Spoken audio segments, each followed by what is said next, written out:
আচ্ছা, আজকে ঘনত্বের পরে হচ্ছে কি তরল পদার্থের চাপের রাশিমালা প্রতিপাদন।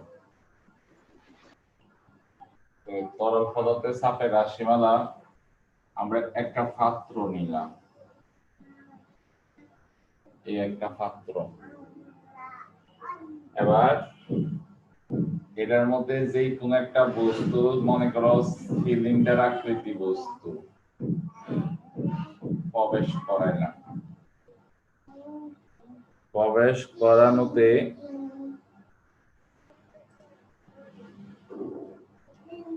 এই যে সিলিন্ডার আকৃতি বস্তু প্রবেশ করেছে তার এই জায়গার ক্ষেত্রফল হচ্ছে a। এখানে যে তরল আছে, তরলের ঘনত্ব হচ্ছে কত? তরলের ঘনত্ব হচ্ছে রো। তারপরে উপরে পৃষ্ঠ থেকে, এটা হচ্ছে তরলের উপরে পৃষ্ঠ থেকে এইখান পর্যন্ত গভীরতা হচ্ছে h।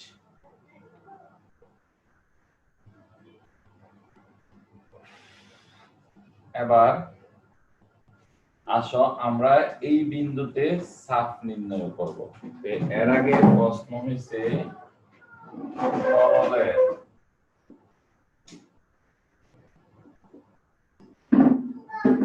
কোন বিন্দুতে চাপ বলতে কি বোঝায়?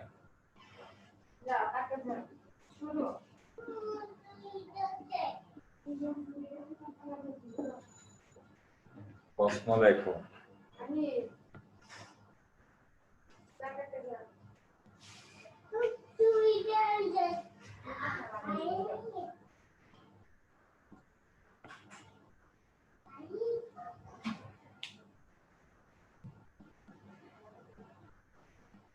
আগামীকালকে তোমাদের কেমিস্ট্রি পরীক্ষা, দুইটা অধ্যায় মিলিয়ে, দুইটা অধ্যায় না, নবম অধ্যায় তো পরীক্ষা নিচ্ছে, ষষ্ঠ অধ্যায় পরীক্ষা। আগামীকালকে স্যারে যে কোনো সময় লিখতে দিব। এবার আসো, কোন বিন্দুতে চাপ বলতে কি বোঝায়? তরলের কোন বিন্দুতে চাপ বোঝায়, মনে করো এটা একটা তরল পদার্থের কোন একটা বিন্দু, তখন তার চতুর্দিক থেকে প্রতি একক ক্ষেত্রফলে লম্বভাবে প্রযুক্ত বলকে বোঝায়। তরল পদার্থের কোন বিন্দুতে চাপ বলতে বোঝায় প্রতি একক ক্ষেত্রফলের উপর লম্ব বা চতুর্দিক থেকে, এটা হবে চতুর্দিক থেকে প্রতি একক ক্ষেত্রফলের উপর লম্বভাবে অনুভূত বল। আবার বলি, তরল পদার্থের কোন বিন্দুতে চাপ বলতে বোঝায় তরল পদার্থের কোন বিন্দুতে প্রতি একক চতুর্দিক থেকে প্রতি একক ক্ষেত্রফলের উপর লম্বভাবে প্রযুক্ত বল বা অনুভূত বল। হ্যাঁ, গেছে এটা। এবার এই চাপের রাশিমালাটা বের করব আমরা। 2 নম্বর প্রশ্ন হচ্ছে তরল পদার্থের কোন বিন্দুতে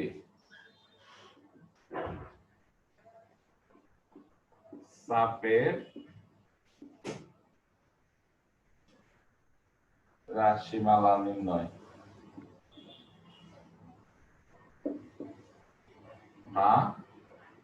P equal S rho Z comma।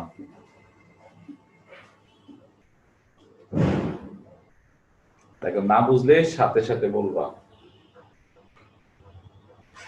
তো আমরা সাধারণত চাপ বলতে বুঝি P equal বুঝি কিন্তু F by A। আমরা আগে যখন পড়ছিলাম তখন F টা হচ্ছে প্রযুক্ত বল, আমি যখন এটাকে চাপ দিব এটা হচ্ছে প্রযুক্ত বল। কিন্তু আমি যে মাটির উপরে দাঁড়ায় রয়েছি সেখানে একটা বল প্রয়োগ করতেছি, সেটা হইতেছে আমার অজান্তে, তার নাম হচ্ছে আমার ওজন। আমরা যে মাটির উপরে দাঁড়িয়ে থাকি সেই বলটা হবে, আমরা মাটির উপরে একটা চাপ প্রয়োগ করি, সেই চাপ প্রয়োগ করতে গেলে যে বলটা হবে সেটা হবে আমাদের ওজন। ওই তরল পদার্থ তো আর সাপ পদার্থ বিজ্ঞান করে নাই, সাপটা কিছুই জানে না, আমরা জানি যেটা তরল পদার্থের এখানে যে সাপটা হবে সেই সাপটার প্রযুক্ত বল কি হবে সেটা বের করব। সেটা হবে তরল পদার্থের ওজন, কতটুকু তরল পদার্থের ওজন সেটা হবে ঠিক এখান থেকে উপরের অংশে তরল পদার্থের ওজন ধরবো আমরা, এই গভীরতা থেকে এই উপরে তরল পদার্থগুলোর ওজন। এবার আমি যদি সাগরে অথবা যে কোনো জায়গায় যদি আমি মাপতে যাই তাহলে এতটুকু তরল পদার্থের ভর বের করা আমার দ্বারা সম্ভব না। এই জন্য ভরের পরিবর্তে আমরা নতুন একটা জিনিস লিখবো, আমরা জানি rho equal M by V. তাহলে এইখানে এম এর পরিবর্তে কি লেখা যাবে, এই সূত্রের আলোকে এম এর পরিবর্তে লেখা যাবে বি রো জি। আমরা জানি ক্ষেত্রফল সমান দৈর্ঘ্য গুণ প্রস্থ, আয়তন সমান হচ্ছে দৈর্ঘ্য প্রস্থ উচ্চতা। এবার ক্ষেত্রফল যেহেতু দৈর্ঘ্য গুণ প্রস্থ, এই আমরা দৈর্ঘ্য প্রস্থের জায়গাতে আমরা লিখে দিই এইচ, তাহলে অর্থাৎ আয়তনের জায়গাতে লেখা যায় কি এ এস রো জি।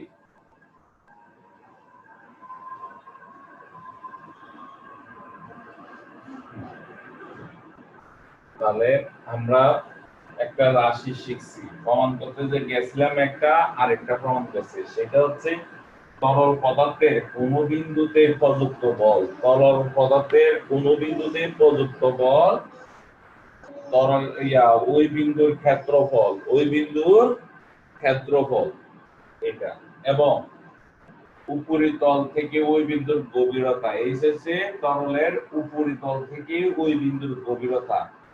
রো হইছে ওই তরলের ঘনত্ব, আর জি হইছে ওই স্থানের অভিকর্ষ ত্বরণ, এগুলার উপর নির্ভরশীল। দেখো কি বলছে এখানে, এ হইছে ওই বিন্দুর গভীরতা, এ হচ্ছে ওই বিন্দুর ক্ষেত্রফল, এইচ হচ্ছে ওই বিন্দুর গভীরতা, রো হইছে অভিকর্ষ ত্বরণ, আর এই ঘনত্ব ত্বরণে সি হইছে অভিকর্ষ ত্বরণ। এরপরে আমরা এখানে মান বসাই দিব, এফ এর মান A S rho G by A. দেখো এখান থেকে এটার উত্তর এইখানে নিয়ে আসার অর্থ হচ্ছে ওই যে এখানে এ আছে নিচে এ আছে, যাতে মান বসালে এ এবং এ কাটা যায়, এস রো কথা বুঝে জায়গাটা।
তারিখও যা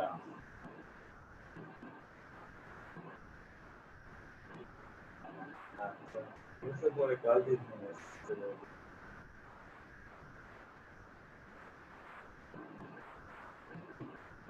দেখো বুঝাইছে তো এটা, এবার বুঝে আসলে ব্যাপারটা এবার আরেকটু কমপ্লিট করে নি।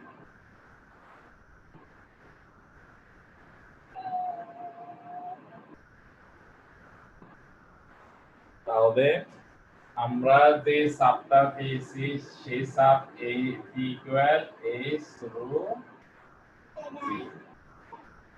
এইখানে দেখো যে কোন স্থানে অভিকর্ষ ত্বরণ সমান থাকে সকল স্থানে। প্রায় পৃথিবীর অভিকর্ষ ত্বরণ আমরা 9.8 ধরি ভূপৃষ্ঠে। এই কারণে আমি যদি তোমাদেরকে বলি যে পি এর মান বের করো, জি এর মানটা প্রশ্ন না দেওয়া থাকলো তোমরা 9.8 এ লিখবা, তাহলে এক এক জনের রেজাল্ট এক এক রকম। যদি ভিন্ন রকম হয় সেটা জির উপর নির্ভরশীল হবে না, সেটা নির্ভরশীল হবে এসির উপর আর রো এর উপরে। তার মানে হচ্ছে তরল পদার্থের চাপ, গভীরতা এবং ঘনত্বের উপর নির্ভরশীল। যদি ঘনত্বের ব্যাপারটা দেখো, আমি এখানে পানি নিলাম, এটা হচ্ছে পানি, এ একটা বিন্দু, বি বিন্দু, সি বিন্দু। এখন এই তিনটা বিন্দুতে দেখো, তিনটা বিন্দুর ক্ষেত্রে জি ঠিক আছে। পানি যখন নিয়ে যাব তখন ঘনত্ব, সকল জায়গার পানির ঘনত্ব সমান। তাহলে এবার নির্ভর করবে, যদি নির্দিষ্ট তরল পদার্থ নয়, একই তরল পদার্থ নাও, তাহলে সেই ক্ষেত্রে চাপ হবে গভীরতার সমানুপাতিক। এর মানে হচ্ছে গভীরতা কম হলে চাপ কম হবে, গভীরতা বেশি হলে চাপ বেশি হবে। তাহলে আমরা এবার বলতে পারি এখানে কোন বিন্দুতে চাপ বেশি। আমার এটা রিফা বলবা, এই যেখানে এ বি সি বিন্দু দিছি, আমরা এবার বলা কোন বিন্দুতে চাপ বেশি।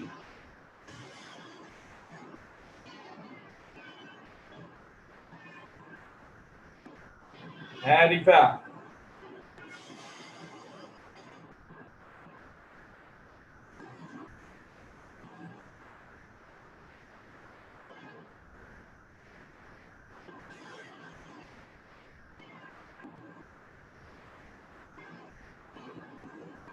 আচ্ছা রিফা না, তুলি বলো তো কোন বিন্দুতে চাপ বেশি।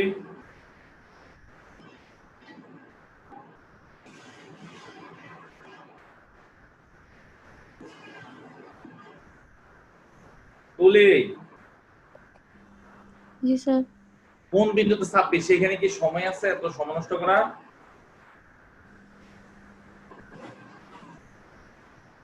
পারবা বলতে? স্যার না স্যার, এর আগে তো ক্লাস করিনি। হ্যাঁ ভালো হয়েছে। দোয়েল বলো তো। তার চাপ বেশি এ বিন্দুতে। হ্যাঁ এ বিন্দুতে। তাসমিনা, স্যার সি এর গভীরতা সবচেয়ে বেশি সি বিন্দুতে। হ্যাঁ সুন্দর করে স্যারের যেটা বুঝাইছে এটা সুন্দর করে বুঝাও। পি তো হচ্ছে সমানুপাতিক রো জি। তো এখানে পানির ঘনত্ব তো এ বিন্দু বি বিন্দু সি বিন্দু সবগুলাতে একই রকম হবে, তাই যার গভীরতা বেশি হবে তার চাপ বেশি হবে, তাই সি বিন্দু। আচ্ছা ঘনত্ব একই রকম কেন? স্যার পানি যে জন্য। হ্যাঁ আচ্ছা, ও কি বলছে আবার বুঝছো নি? কারণ এখানে দেখো অভিকর্ষ ত্বরণ তো সব জায়গায় এটার জন্য একই রকম। আবার ফানি নিছি তো, ফানির এখানে ঘনত্ব যত, এখানে ঘনত্ব এক, সব জায়গায় ঘনত্ব একই রকম। এবার আমি তোমাদেরকে প্রশ্ন করছিলাম তুলিকে আর দোয়েলকে, যে কোন জায়গাতে আর চাপটা বেশি হবে। তো চাপ বেশি হবে নামটা তো আমরা কই পড়ছিলাম, একের নামটা এক একে এক, তারপরে বলছিলাম কত 2 একে 2। দেখো এটা যত বেশি হইতে থাকে এখানে মানটা তত বেশি হইতে থাকে, এটা অপরিবর্তন। আমার রোটা অপরিবর্তন ধরলাম, এইচ যত বাড়বে মান তত তত কি বাড়ার কথা না? দোয়েলে উল্টা জবাব দিছো কেন? এখানে এইচ এর মান যত বাড়বে চাপটা তত বাড়বে। এবার তোমরা মেইন বইয়ে যাও, মেইন বইয়ে উদাহরণের অঙ্কগুলা আরেকটা বুঝায়। এবার এইটা বলতে হবে, যাকে জিজ্ঞেস করি সে বলতে হবে।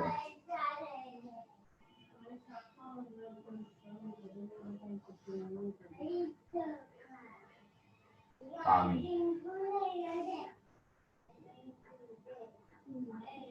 10 মিটার।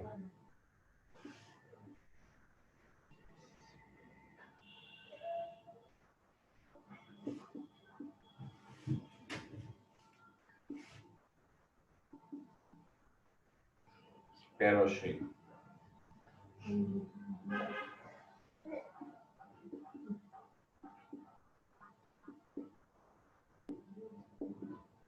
এবার এটা বলবো আয়েশা। আয়েশা এবং আইরিন দুইজনের থেকে আগে আয়েশা বলো, এ বিন্দুতে চাপ বেশি না বি বিন্দুতে চাপ বেশি?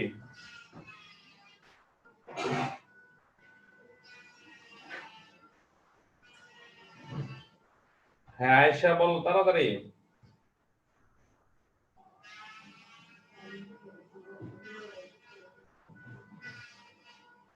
বি বিন্দুতে।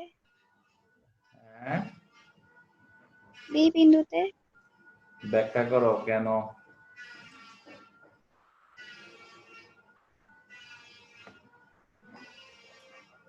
চাপ পি সমান এইচ রো জি। জি ঠিক আছে, সব দুইজনের জন্য একই। এইচ দেখো 10 মিটার 10 মিটার দিছি, দুইজনের জন্য একই এইচ। এবার ঘনত্ব যার বেশি তার চাপ হবে বেশি, ঘনত্ব যার কম তার চাপ হবে কম। এবার বলো তো তোমার উত্তরটা কি সঠিক ছিল না ভুল ছিল?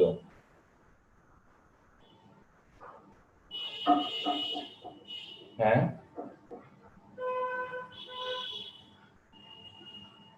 কি সঠিক না ভুল ছিল? ভুল হয়েছে, পানিটা।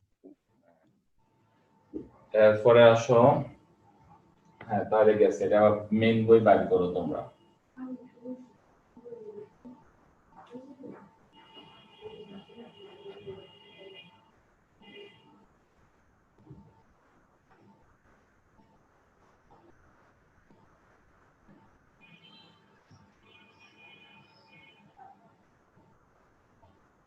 মেইন বইয়ের এখানে অঙ্ক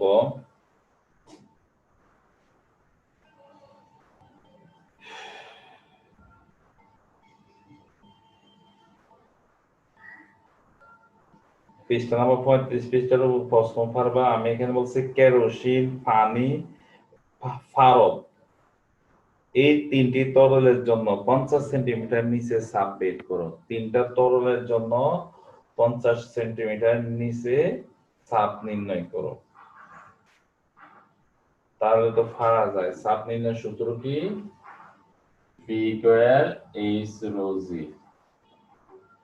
তাহলে 50 সেন্টিমিটার সবার জন্য 50 সেন্টিমিটার দেওয়া আছে, তাহলে বোঝা যায় শুধু 50 সেন্টিমিটার বলছে। তাহলে এখানে এই সিকুয়েল দেওয়া আছে 50 সেন্টিমিটার, মিটারে নেওয়া লাগবে 0.5 মিটার। জি হইছে 9.8 মিটার পার সেকেন্ড। আর রো পানির ক্ষেত্রে, কেরোসিনের ক্ষেত্রে রো কি হইছে কত? 800। আর পানির ক্ষেত্রে হইছে রো ডাব্লিউ হইছে কত? 1000। আর এককটা সালে লিখলাম না। আর পারদের ক্ষেত্রে সে 13,000। পারদের ইয়া দ্বারা, পারদের ইয়া যে কোনো একটা জিনিস দিয়ে প্রকাশ করলাম, পি দিয়ে দিলাম। এরপরে আসো, তো ওইটা হচ্ছে 13,000। এবার আমরা তো চাপ তো বের করতে পারবো না সবাই, চাপের সূত্র দিয়ে সবাই এটাই করে ফেলবো। এরপরে নিচের প্রশ্ন, কেরোসিন, পানি এবং পারদ এই তিনটি তরলে কত গভীরতায় এক অ্যাটম এর সমান চাপ হবে? তরল মানে কেরোসিন, পানি এবং পারদ এই তিনটি তরলে কত গভীরতায় এক অ্যাটম চাপ হবে? এবার পারদের ক্ষেত্রে 76 সেন্টিমিটার গভীরতায় এক অ্যাটম চাপ হয়, এটা আমরা জানি। আমরা জানি পারদের ক্ষেত্রে 76 সেন্টিমিটার গভীরতায় এক অ্যাটম চাপ হয়। আমরা এটা কিন্তু এর থেকে পরে আছে, পরে আমরা শিখবো এখান থেকে। তো এবার যেহেতু 76 সেন্টিমিটার গভীরতায় এক অ্যাটম চাপ হয়, স্যার আবার বাকিটা বুঝে দিই। পানির ঘনত্ব পারদ থেকে এত গুণ কম, মানে পানির ঘনত্ব পারদ থেকে বলতেছি না,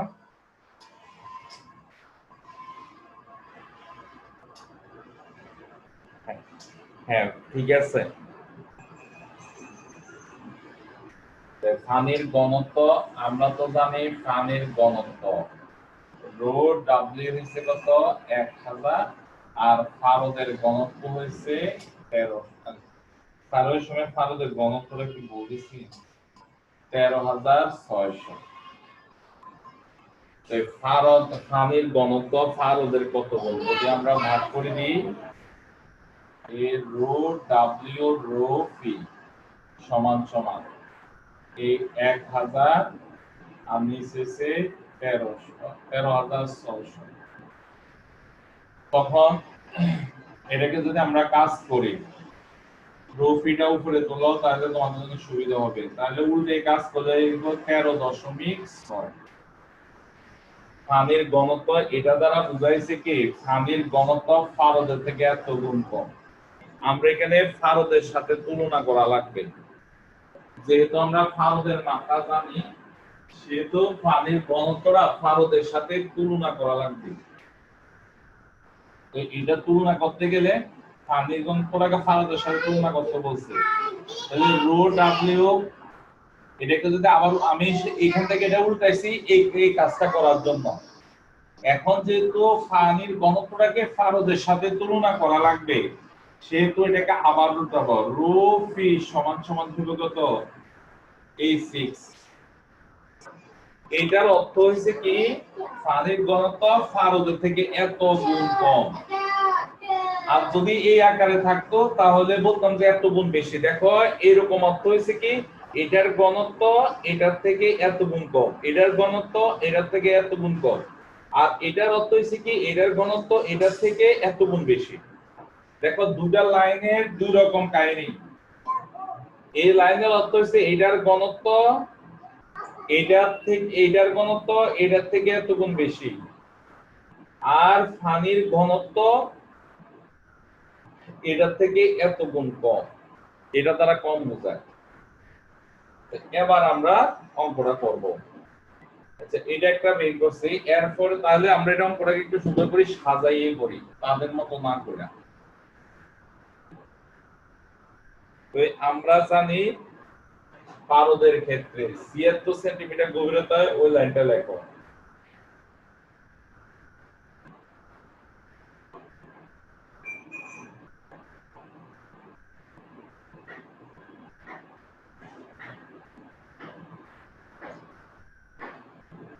হ্যাঁ পারদের ক্ষেত্রে 76 সেন্টিমিটার গভীরতায় 1 একক চাপ। এরপরে যাই আমরা লিখব পানির ঘনত্ব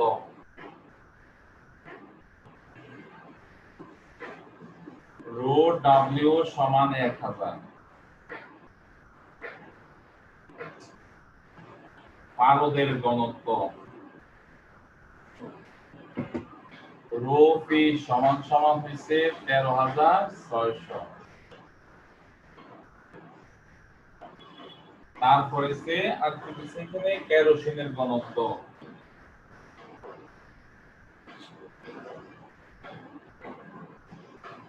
রো কে সমান সমান 800।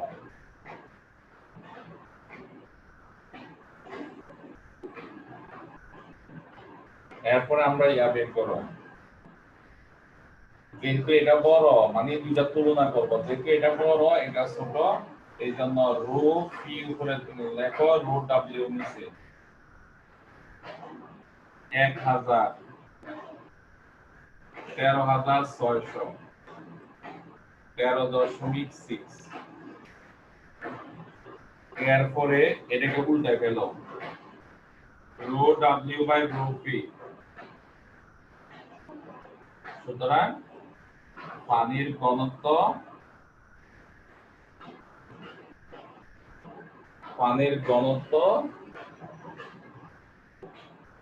পারদে ঘনত্বে এত গুণ কম। লেখা তোমরা শুরু করো।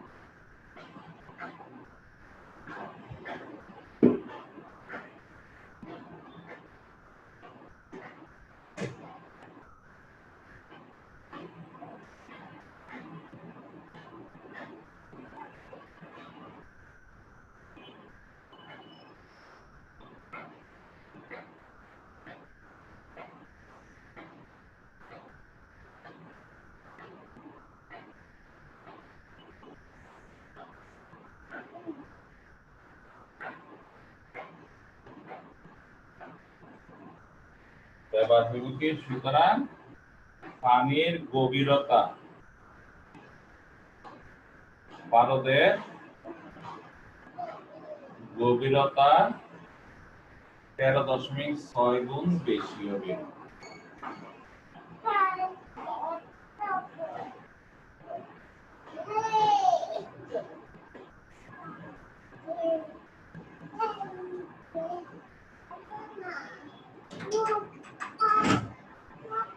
এবার সুতরাং পানির গভীরতা H সমান সমান H W দিয়ে H সমান সমান হবে পারদের গভীরতা HC গুণ কত হইব, এই 13.6 76 সেন্টিমিটার গুণ 13.6। কারণ একই পরিমাণ চাপ পেতে গেলে তার পানির ঘনত্ব যেহেতু পারদের কম, তাহলে গভীরতা আরো বেশি যাওয়া লাগবে, এই জন্য এত গুণ বেশি হয়েছে। গভীরতা মানে ঘনত্ব কম হলে সমান চাপ পেতে গেলে আরো গভীরে যাওয়া লাগে, এই জন্য এরকম হচ্ছে। এবার এটাকে গুণ করো, যত হয় তত হচ্ছে। দেখো এই লাইন পানির ঘনত্ব পারদের ঘনত্ব থেকে এত কম, আর কম পানির কম, এই জন্য পানিতে 1 অ্যাটম চাপ পেতে গেলে পারদের থেকে আরো বেশি গভীরে যাওয়া লাগবে। তো কত বেশি গভীরে যাওয়া লাগবে, এত বেশি গভীরে যাওয়া লাগবে। আর যদি পানির ঘনত্ব পারদের ঘনত্ব থেকে বেশি হইতো তাহলে এত মানে উপরে থাকতে হইতো, এত কম হইতো গভীরতা। একটু পরে বুঝবা, আমরা যখন একটা বের করবো, কেরোসিনটা বের করবো।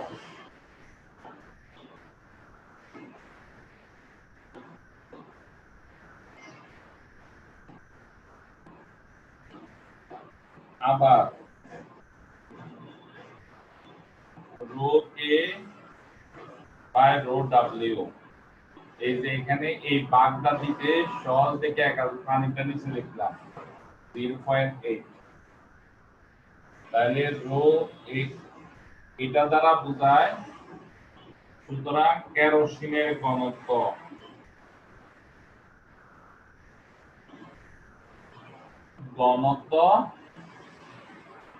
পানির ঘনত্বে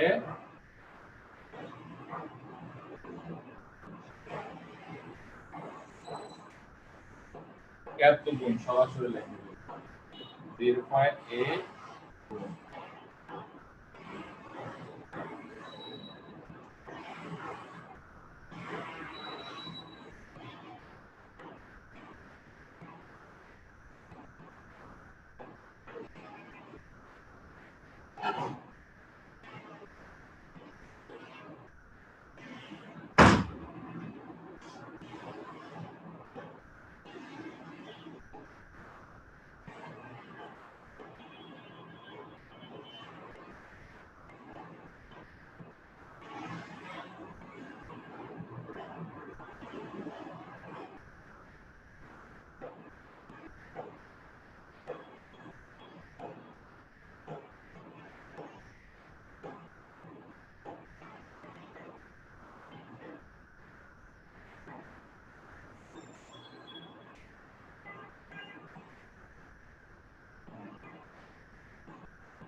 এবার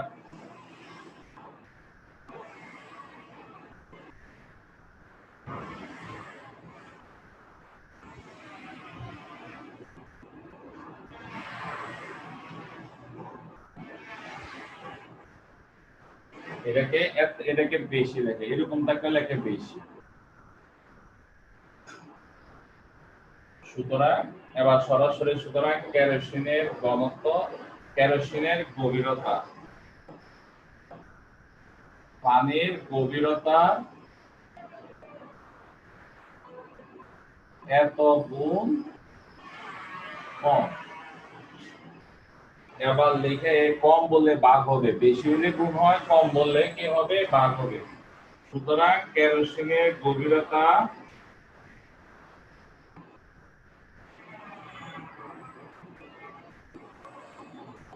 গভীরতা এস কে সমান সমান ওই পানির গভীরতাটাকে ভাগ দাও, কম হলে ভাগ হয়, তাহলে 0.8 দ্বারা ওটাকে ভাগ দাও।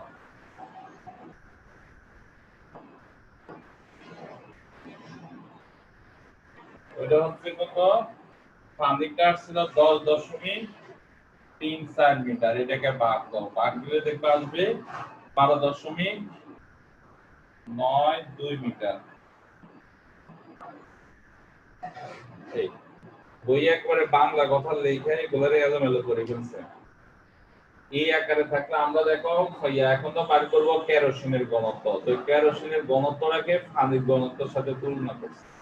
তো স্যারও তো বলছি এই আকারে থাকলে হবে বেশি, আর ভাগ আকারে থাকলে হবে কি কম। তো এই ঘনত্ব যদি বেশি হয় গভীরতা হবে কি কম।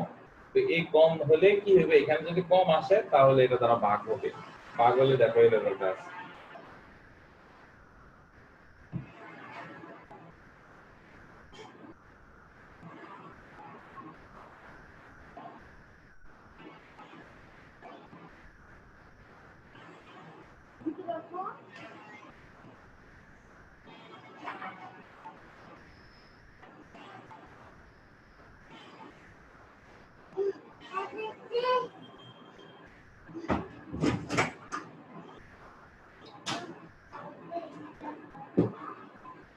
তারপরে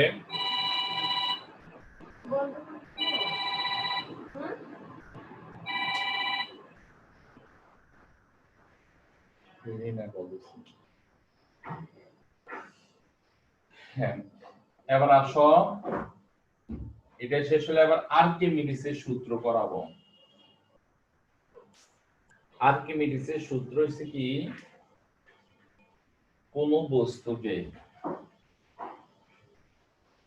তরল পদার্থে বা বায়বীয় পদার্থে, তরল পদার্থে বা বায়বীয় পদার্থে আংশিক বা সম্পূর্ণরূপে নিমজ্জিত করলে, আংশিক মানে কি সম্পূর্ণ, এটাও হইতে পারে এটাও হইতে পারে, আংশিক বা সম্পূর্ণরূপে নিমজ্জিত করলে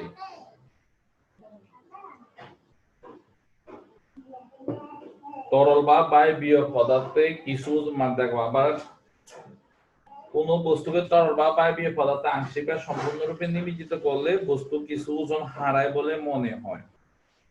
অর্থাৎ বস্তু আমরা যখন পানিতে নামলে আমরা নিজেদেরকে কি মনে হয়, হালকা মনে হয়। আবার যে কোনো ভারী বস্তুকে আমরা কি করতে পারি, পানি থেকে এই দিক থেকে সেদিকে লড়াচড়া করাতে পারি, কিন্তু স্বাভাবিক এরকম বায়ুতে আমরা পারি না।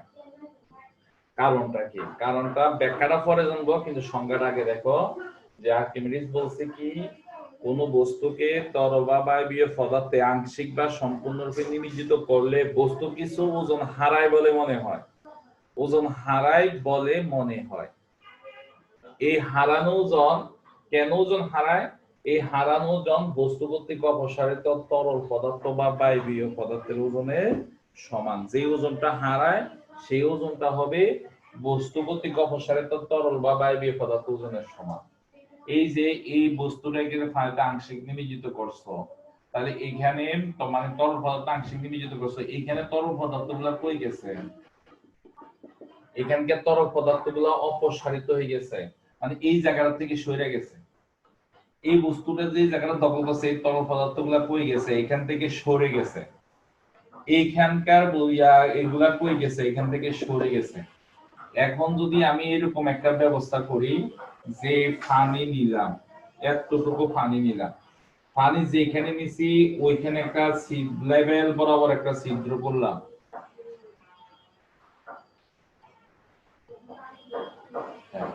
এবার কি করছি, একটা বস্তুকে পানিতে দিলাম,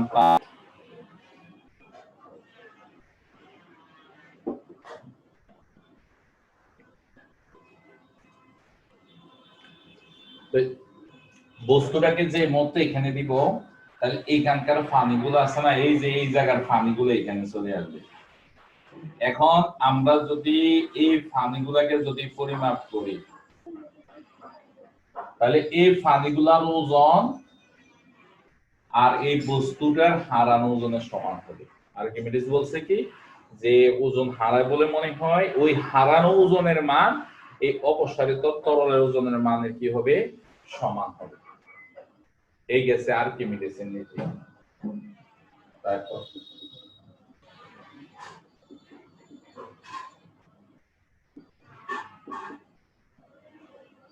নীতি বিবৃতি করো, মানে লেখো।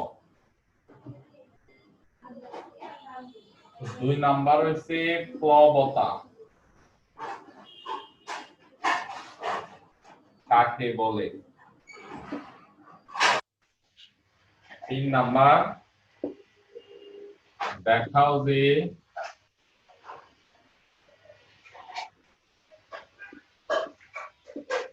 প্লবতা মান বস্তু কর্তৃক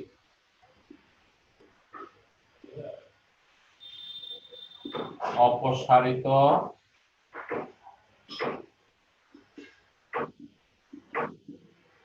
তরলের ওজনের সমান।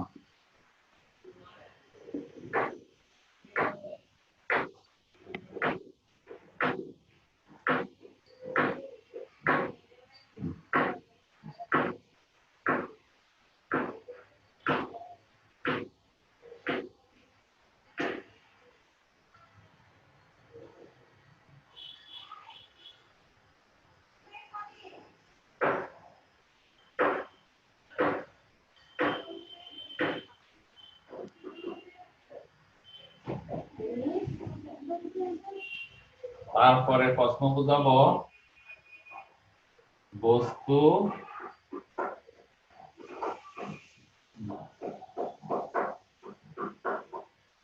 বাসা বা ডোবা ক্ষেত্রে প্লবতা মান কি রূপ, মানে প্লবতার সম্পর্ক।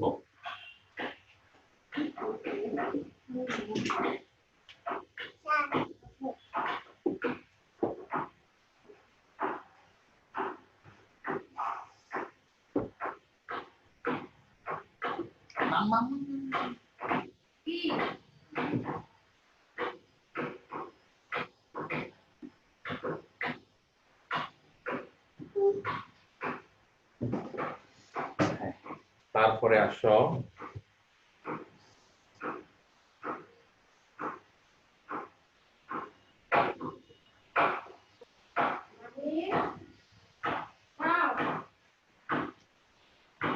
প্লবতার সংজ্ঞাটা পরে দিচ্ছি, আগে বুঝায় প্লবতাটা কি। এই একটা বস্তু, এখানে একটা পাত্র আছে, পাত্রের মধ্যে তরল পদার্থ আছে। আমরা কি করলাম, একটা বস্তুকে এখানে প্রবেশ করালাম। এবার প্রবেশ করানোর কারণে তরল পদার্থ এই দিক দিয়ে বল প্রয়োগ করবে, এই দিক থেকে বল প্রয়োগ করবে, এই দিক থেকে বল প্রয়োগ করবে, এই দিক থেকে বল প্রয়োগ করবে, চতুর্দিক থেকে বল প্রয়োগ করবে। এটা এই বলটা ধরে F1, এটা হচ্ছে নিম্নমুখী, F2 ঊর্ধ্বমুখী, F3 বাম পাশ থেকে ডান পাশের দিকে, F4 ডান পাশ থেকে বাম পাশের দিকে। এইখানে সবগুলা বল কিন্তু সমান না, সবগুলা বল সমান না। F1 F2 F3 F4 সবগুলা সমান না। এবার আসি কোনটার কি অবস্থা আছে বল, আমরা সেটা নিয়ে আলোচনা।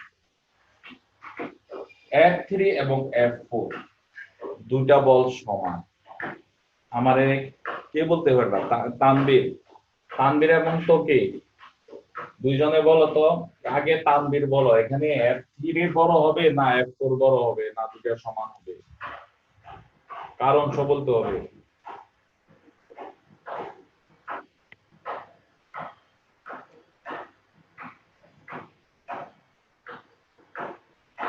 হ্যাঁ তানবীর,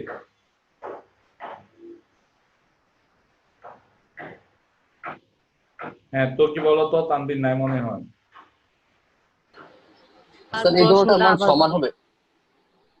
দুইটা কি হবে তানবীর? দুইটা স্যার এই দুটোটা সমান হবে। আচ্ছা তানবীর বলে এইখানে F3 এবং F4 এই দুইটার মধ্যে কি সম্পর্কটা কি? হ্যাঁ তানবীর বলো তো, কি প্রস্তুত থাকো।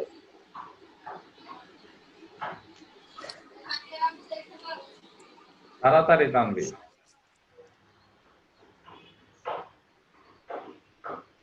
তো কি বলো? স্যার বুঝতাছি না। এখানে F3 এবং F4 দুইটা বল কাজ করে এর উপরে। এই দুইটা বলের মান কি সমান হবে না অসমান হবে? সমান হবে।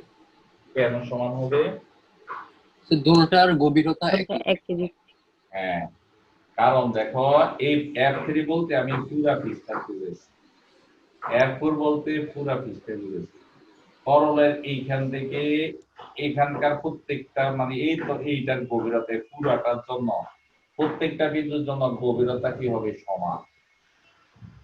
এই তলের প্রত্যেকটা বিন্দু জন্য এইটার প্রত্যেকটা বিন্দু কি হবে? সমান গভীরতায় আছে। এই জন্য F3 এবং F4 কি হবে? দুটোটা বল সমান হবে। দুটোটা বল যদি সমান হয় তাহলে এই দুটোটা বল একটা আরেকটাকে নিষ্ক্রিয় করে দেয়, একটা বল আরেকটা বলকে নিষ্ক্রিয় করে দেয়, তখন কাজ করে দুইটা বল। এবার অর্পিতা আর সুমি দুইজনের প্রস্তুত? F1 এবং F2 দুইটা বল কি সমান?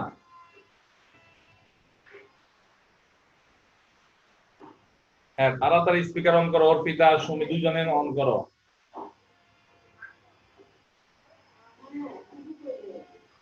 জি স্যার। এবারে বলো এখানে F1 F2 কি সমান?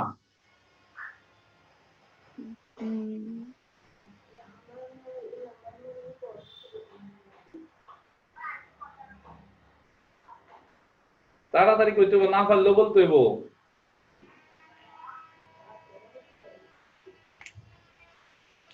আইরিন বলো তো, F1 আর F2 কি সমান? না স্যার, F2 এর মান বেশি, মানে উচ্চতা বেশি দেখে এর চাপের মানও বেশি। আর F1 এর মান উচ্চতা কম, তার জন্য মান কম। হ্যাঁ আচ্ছা, দুইটা কি একমুখী না দুইমুখী? একমুখী। হ্যাঁ না স্যার, দ্বিমুখী।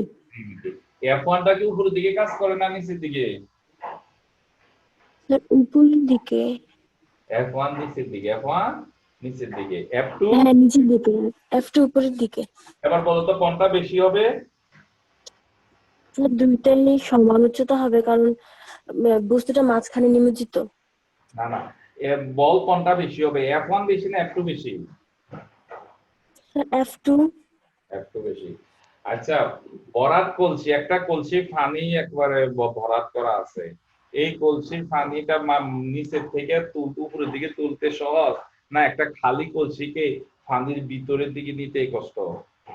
মানে সহজ, কোনটা সহজ? আবার বুঝাই বলি স্যারে, একটা কলসি পানি পূর্ণ আছে, এটা পানি থেকে নিচের দিক থেকে উপরের দিকে তুলবো, পানির ভিতরে, বাইরে না, পানির ভিতরে নিচের দিক থেকে উপরের দিকে তুলবো, এটা সহজ না একটা খালি কলসিকে পানির ভিতরের দিকে নেওয়াটা সহজ? উপরের দিকে তুলতে সহজ। হ্যাঁ উপরের দিকে তুলতে সহজ। কেন সহজ? কারণ হচ্ছে কি তোমাকে সাহায্য করে F2, F1 তোমাকে সাহায্য করতেছে না, F1 হচ্ছে তোমার বিপক্ষে, F2 হচ্ছে তোমার পক্ষে। এটার বল বেশি আর এটার বল কম হওয়ার কারণে পানির ভিতরের মধ্যে কোনো বস্তুকে উপরের দিকে নেওয়াটা কি হয়ে যায়? সহজ হয়ে যায়। আবার এইদিকে সেদিকে নিতে সহজ হয় কেন?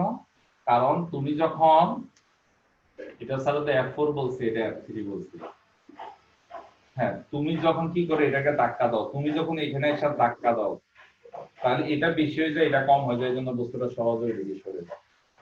আবার ওইদিকে ধাক্কা দিলে এইদিকে আসে। এবার নিচের দিকে আমরা কোনো বস্তুকে যদি খালি বস্তু অথবা যে বস্তুটা ভাসে এই বস্তুটাকে আমরা নিচের দিকে নিতে কষ্ট হয়ে যায়, কারণ হচ্ছে কি দেখো এই গভীরতা বেশি, এই বলটা বেশি, আর এটা গভীরতা কম, এই বলটা কম, আর এই বলটা কাজ করে নিচের দিকে, এটা কাজ করে উপরের দিকে।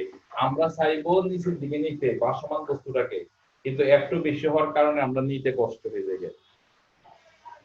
তো এবার আসো আমাদের, তাহলে আমরা এখানে 4টা বল, যে কোনো একটা বস্তুকে আমরা যদি তরলের মধ্যে ডুবাই তাহলে 4টা বল কাজ করে। এই 4টা বলের মধ্যে 2টা বল নিষ্ক্রিয় হয়ে যায়, পার্শ্ববর্তী 2টা বল নিষ্ক্রিয় হয়ে যায়। কেন নিষ্ক্রিয় হয়? কারণ তারা পরস্পর সমান এবং বিপরীতমুখী বলে নিষ্ক্রিয় হয়। এখন আর 2টা বল কাজ করে, এই 2টা বল কাজ করে, ওই 2টা বলের মান সমান না হওয়ার কারণে কি হয়?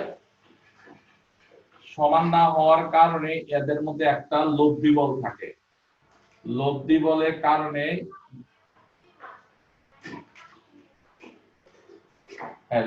বলের কারণে কি হয়? বস্তুরা কিছু ওজন হারায়।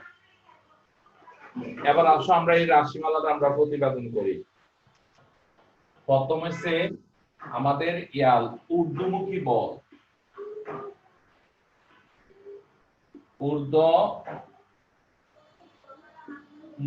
বল F সমান সমান, বলের সূত্র আছে, আমরা যেহেতু সাব 2টা সূত্র দিয়ে করা যায়, সাব P = F/A, তো আমরা বল সমান সমান লিখতে পারি, মানে ঊর্ধ্বমুখী বল বলতে F2 বোঝায়।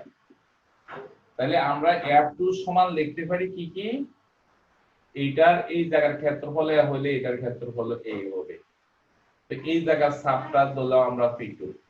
তাহলে F2 সমান সমান কি হবে?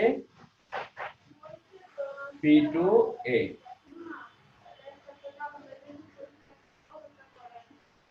এরপরে P2 তরল পদার্থের ক্ষেত্রে চাপের সূত্র হচ্ছে H/ρg।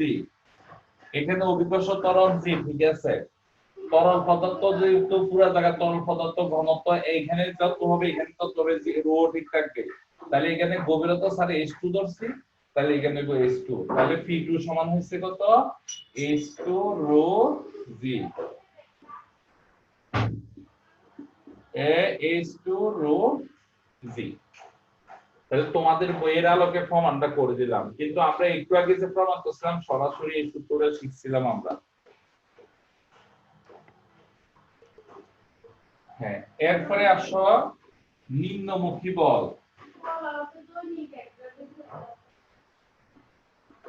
নিম্নমুখী বল F1 সমান সমান P1A। তো P1 এর জন্য কি হবে? এখানে 1, এখানে 1, তাহলে হবে H1ρg আর এটা হচ্ছে A, তাহলে H1ρg। এই 2টা বল। এবার লব্ধি বল, প্লবতা সমান হচ্ছে লব্ধি বল। আমরা প্রাইমারি স্কুলে শিখে আসছি লব্ধি মানে যোগফল, প্রাইমারি স্কুলে শিখছি লব্ধি মানে যোগফল। এইখানেও আমরা যোগ করব, কাকে কাকে যোগ করব? F2 আর F1 কে যোগ করব। একটা জিনিস দেখো, দুটোটা যোগ করতেছি ঠিকই, বল কিন্তু ভেক্টর রাশি। বল ভেক্টর রাশি হওয়ার কারণে একটা যে কোনো একটা মাইনাস হবে, কারণ দুইটা দুই দিকে। আবার বলি, বল ভেক্টর রাশি। ভেক্টর রাশি যখন আমরা যোগ করতে যাই তখন একটা পজিটিভ হয় একটা নেগেটিভ হয়, যদি দিক বিপরীত হয়। দিক বিপরীত হলে একটা পজিটিভ আর একটা নেগেটিভ হয়। তো আমরা বেশিটাকে পজিটিভ আর ছোটটাকে নেগেটিভ ধরলাম। এই নেগেটিভ মানে হচ্ছে দিক বিপরীত, মান নেগেটিভ না, দিকটা বোঝায়। ভেক্টরের ক্ষেত্রে মাইনাস চিহ্ন দ্বারা দিক বোঝায়। আর এখানে আমি যোগ দিছি কেন? কারণ আমরা আগে পড়ে আসছি লব্ধি মানে সমষ্টি। এবার সমান সমান তোমাদের বই দিছে F2 - F1। এবার আমি মান বসাই। F2 এর মান হচ্ছে কত AH2 rho G। তারপর F1 এর মান হচ্ছে আর F1 এর মান হচ্ছে AH1 rho G। এবার আমরা কমন নিয়ে নিই, সামনে থেকে এ কমন, পিছন থেকে রো জি কমন নিলাম। এবার দেখো H2 থেকে যদি আমরা H1 বিয়োগ করি থাকে কে H, এই জন্য লিখবো H রো জি। তো আমরা না জানি এ হইছে দৈর্ঘ্য গুণ প্রস্থ, এ হইছে দৈর্ঘ্য গুণ প্রস্থ, আর এটা হইছে উচ্চতা। দৈর্ঘ্য গুণ প্রস্থ গুণ উচ্চতা, দৈর্ঘ্য গুণ প্রস্থ গুণ উচ্চতা, এটাকে লেখা যায় আয়তনের ভি রো জি। আবার বুঝাই বলি স্যারে, এখানে এটার পরিবর্তে ভি কেন লিখছি, কারণ আমরা জানি হইছে ক্ষেত্রফল হচ্ছে দৈর্ঘ্য গুণ প্রস্থ, আর এখানে আছে h, তাহলে দৈর্ঘ্য গুণ প্রস্থ গুণ উচ্চতার পরিবর্তে আমরা আয়তন লিখতে পারছি। এবার এতটুকু আমি আবার বুঝাই যে প্লবতা হইছে লব্ধি বল। তাহলে প্লবতা কি আমরা শিখি নাই, বলি মানে সংজ্ঞাটা বলি নাই আমি। প্লবতা হচ্ছে কি, কোন বস্তুকে তরল বা বায়বীয় পদার্থে আংশিক বা সম্পূর্ণরূপে নিমজ্জিত করলে বস্তুর উপর একটি ঊর্ধ্বমুখী লব্ধি বল, এই বলটা ঊর্ধ্বমুখী, এই বলটা কি ঊর্ধ্বমুখী। কেমনে ঊর্ধ্বমুখী বুঝছো, এটার মান আছে পজিটিভ, এইখানে পজিটিভ কার F2 এর ধরছি আমরা পজিটিভ, যেহেতু এটার চিহ্ন একই, তাহলে এটার দিক একই হবে। এটা হচ্ছে লব্ধি বল, এই বলটা হচ্ছে কি লব্ধি বল, তাহলে লব্ধি বলের দিক আর F2 এর দিক একই হওয়ার কারণে লব্ধি F2 ক্রিয়া করে উপরের দিকে, তাহলে লব্ধি বলটাও ক্রিয়া করে উপরের দিকে। এই জন্য আমরা সংজ্ঞাটা এইরকম দিতে হইব, কোন বস্তুকে তরল বা বায়বীয় পদার্থে আংশিক বা সম্পূর্ণরূপে নিমজ্জিত করলে বস্তু একটি ঊর্ধ্বমুখী লব্ধি বল, বস্তুর উপর একটি ঊর্ধ্বমুখী লব্ধি বল ক্রিয়া করে। এই লব্ধিটা মনে হয় তোমাদের গাইড বা ইয়ার মধ্যে নাই, সংজ্ঞাটা নাই। তোমাদের বইয়ে লেখা আছে, মানে বইয়ে এবং গাইডে লেখা আছে ঊর্ধ্বমুখী বল ক্রিয়া করে। ঊর্ধ্বমুখী বল তো ক্রিয়া করে F2 তো প্লবতা না, প্লবতা হবে লব্ধি বল, প্লবতা হবে কি লব্ধি বল। এই জন্য ওই সংজ্ঞাটা তোমরা এখান থেকে কারেকশন করে নিও, বস্তুর উপর একটি ঊর্ধ্বমুখী লব্ধি বল ক্রিয়া করে, এই লব্ধি একে প্লবতা বলে। লব্ধি বলটাকে কি বলা হয় প্লবতা। এই জন্য তাহলে লিখছি প্লবতা লব্ধি বল কেমনে বের করে এটাও দেখাই দিচ্ছি, এই গেছে এটা। এরপরে ভি রো এর পরিবর্তে এম লেখা যায়, আমরা ঘনত্বের সূত্র থেকে এটা লিখতে পারি জি, এটা মানে হচ্ছে ডাব্লিউ। তোমাদের বইয়ে এই জায়গাটা নাই, আমি বুঝাইছি আরেকটা কারণে। তোমরা এক কাজ করো, এই যে স্যারে লিখছি এটা এতটুকু লেখো, পরীক্ষার মধ্যে এই জায়গাটা এটা আসছে না, আসলেও এটা লেখা লাগবে না, এটা বোঝানোর জন্য স্যারে লিখছি। তোমরা পুরাটা স্যারে যেমনি লিখছি এমনি লেখো, চিত্রটা সময়কে তাড়াতাড়ি করো।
তাড়াতাড়ি তুলো, তোলা হলে বলবা স্যারকে।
হ্যাঁ, তোলা হয়েছে এটা।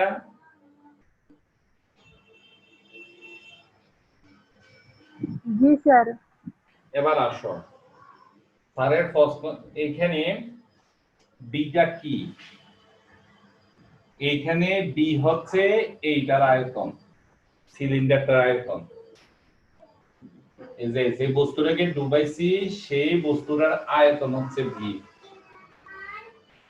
রোটা হইছে ঘনত্ব। কার ঘনত্ব? তরলের ঘনত্ব। আবার বুঝাই বলি, এখানে ভিটা হচ্ছে কি? বস্তুটার আয়তন। রোটা হচ্ছে কি? তরলের ঘনত্ব। তাহলে এখানে এমটা কার ভর হবে? বলো তো, কে বলতে পারবে এমটা কার ভর হবে? তরলের ভর না বস্তুটার ভর? আর তরলের ভর হলে কোন তরলের ভর? স্যার অপসারিত হ্যাঁ, অপসারিত। হ্যাঁ, গুড। এইটা হচ্ছে, দেখো, এইটার আয়তন আর এটা যে তরল পদার্থ অপসারণ করবে তার আয়তন সমান। যেহেতু রোডা তরল পদার্থের ঘনত্ব, আমরা এই আয়তনটাকে অপসারিত তরলের আয়তন ধরতে পারি, কারণ এটার আয়তন অপসারিত তরলের আয়তন কি থাকে? সমান থাকে। যার কারণে এইখানে যে বল বের করছি এই বলটা হবে অপসারিত তরলের বল। এখানে যে ওজন হয়েছে সেই ওজনটা হচ্ছে অপসারিত তরলের ওজন। তাহলে এই জন্য স্যার একটা প্রশ্ন লিখছিলাম যে প্লবতার মান হচ্ছে অপসারিত তরলের ওজনের সমান। শেষ এটার প্রমাণটা। তাহলে এবার তোমরা উত্তরটা লাস্টে লিখে দিবে। সুতরাং অপসারিত তরলের ওজন না, প্লবতার মান অপসারিত তরলের ওজনের সমান। এখন প্লবতার একক কি হবে কে বলতে পারো?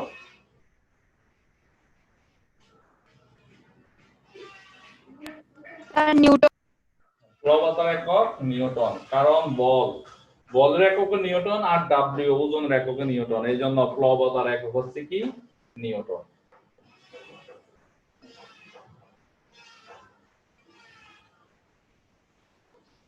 এবার বস্তু ভাসবে না ডুববে সেটা কিভাবে প্লবতার উপর নির্ভরশীল। আমরা ধরি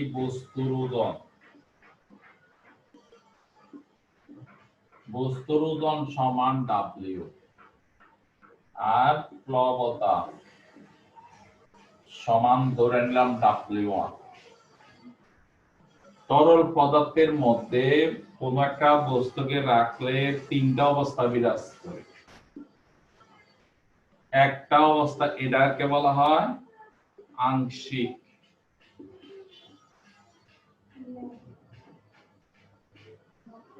নিমজ্জিত অবস্থায় ভাসমান।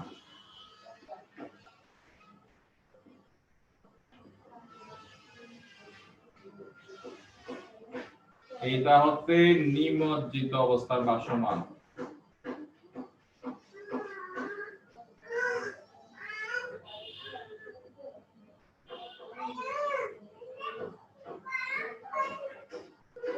আর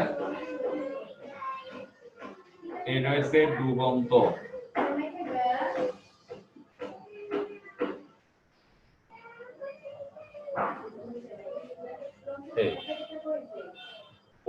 আমরা এটাকে এটা ওজন যদি কম হয়, ওজন কম হবে হলে প্লবতা বেশি। দেখো বস্তুর ওজন কাজ করে নিচের দিকে, প্লবতা কাজ করে উপরের দিকে।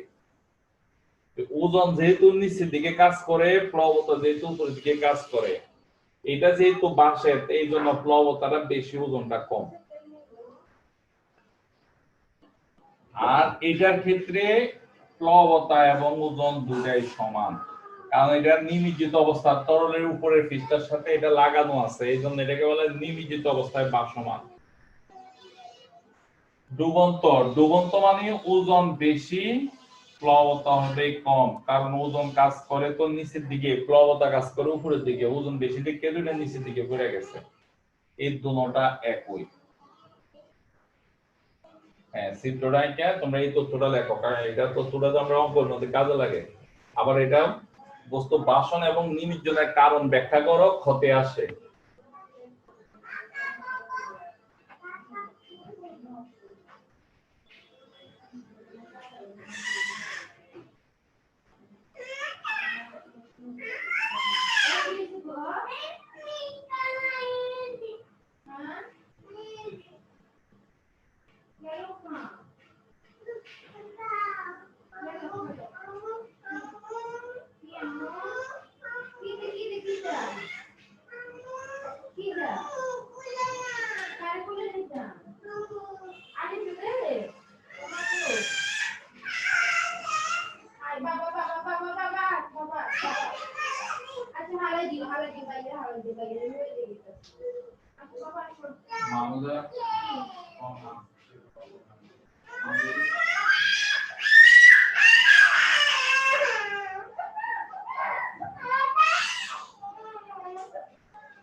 তাহলে তোমরা এটা তো তোলা হয়েছে, এটা আচ্ছা, এটা তোলা হলে এখানে উদাহরণ আছে, উদাহরণ দুটো উদাহরণ করবা তোমরা, দুটা উদাহরণ না তিনটা উদাহরণ আছে। স্বর্ণের মুকুটটা স্যার একটু বুঝাই দিই, বইটাতে তোমরা বই থেকে দেখো, সময় নাই তো একটু করে লাইনটা কেটে যাবে। ধরা যাক আর্কিমিডিসে সোনার মুকুটের বাতাসে এত কেজি, মানে বাতাসে ওজন এত কেজি এবং পানিতে ডুবিয়ে ওজন করলে পাওয়া যায় এত কেজি। মুকুটের ঘনত্ব কত? তো এখানে দেখো মুকুটের আয়তন ধরছে ভি আর ঘনত্ব রো। এখানে বইয়ের উপরে লেখা আছে না ওজন, আসলে এটা হবে কি ভর হবে। তাহলে এই জন্য লেখছে এখানে কি বি রো দেওয়া আছে, বি রো সমান 10 কেজি। বি রো তো জানি, আমরা জানি এম, এই বি রো মানে এম বর না এটা, এই জন্য এখানে লেখছে কত, উপরে ওজন লিখলো, এটা এখানে বর দ্বারা ভাগ আসছে বি রো 10 কেজি। এবার বলছে কি পানিতে ডুবিয়ে ওজন করলে 9.4 কেজি পাওয়া যায়। এরকম হইলো কেন? এটাকে ধরছে যে এরকম ধরলো কেন? উপরে দেখো বস্তুকে যখন তরলে ডুবায় তাহলে কিছু ওজন হারায়। হারানো ওজনটা কার সমান বলছে? অপসারিত তরল ওজন। দেখো পানিতে ওজনটা কি হইব? পানিতে ওজন সমান সমান বাতাসে ওজন মাইনাস হইছে অপসারিত পানির ওজন। পানি ওজন বা হারানো ওজন বলে, অপসারিত পানির ওজন বা হারানো ওজন। এই জন্য পানিতে ওজন দেওয়া আছে, পানিতে ওজন দেওয়া আছে আর বাতাস ওজন দেওয়া আছে। তাহলে পানিতে ওজনের জায়গার মধ্যে লিখছি কি বাতাসে ওজন বি রো মাইনাস অপসারিত পানির ওজন হইব কত? V rho W. কারণ হচ্ছে কি বস্তুটার আয়তন আর অপসারিত পানির আয়তন সমান, কিন্তু বস্তুর ঘনত্ব আর পানির ঘনত্ব সমান না। এই জন্য এটা সমান সমান হচ্ছে 9 কত কেজি 4 কেজি, এই কথাটা লিখছি। এরপরে এই 9.4 কেজি, তারপরে লিখছি কি বি রো ডাব্লিউ। এই লাইনে থেকে কি হইব? এইটার মানটা কেমনে বের করব? তখন V rho minus 9.4 KG KG লিখলাম না, সমান সমান বি রো ডাব্লিউ। এবার বি রো এর মান আসছিল 10 বিয়োগ 9.4 বি রো ডাব্লিউ। এবার আসো 10 এর থেকে 9.4 বিয়োগ করলে কত হইব? 0.6 বি রো ডাব্লিউ। দেখো তো,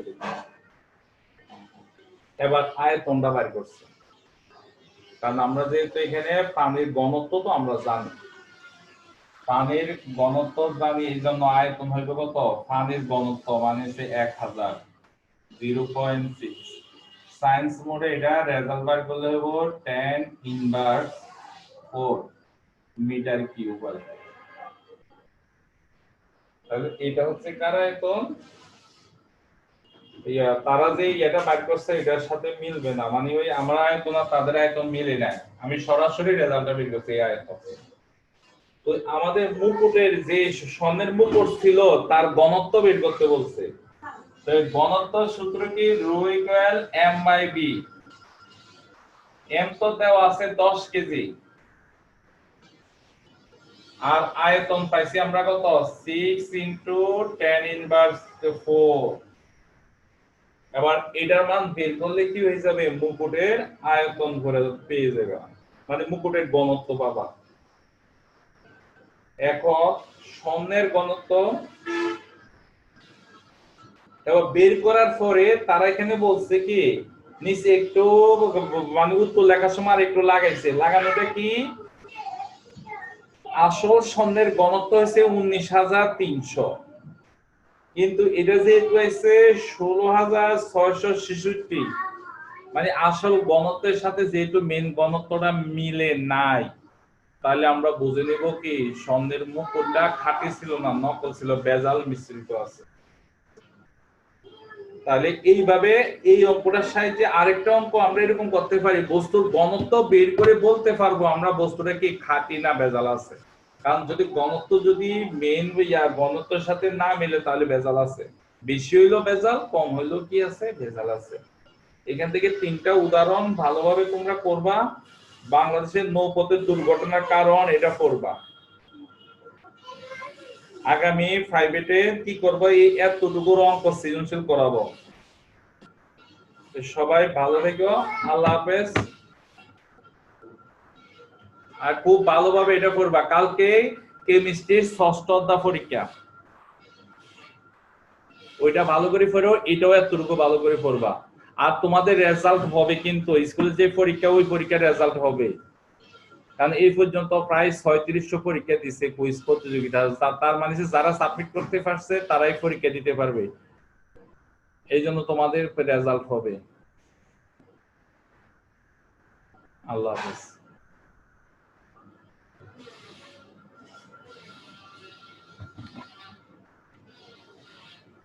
স্যার স্যার স্যার বলো স্যার কেমিস্ট্রি অবজেক্টিভ না সৃজনশীল পরীক্ষা? Objective objective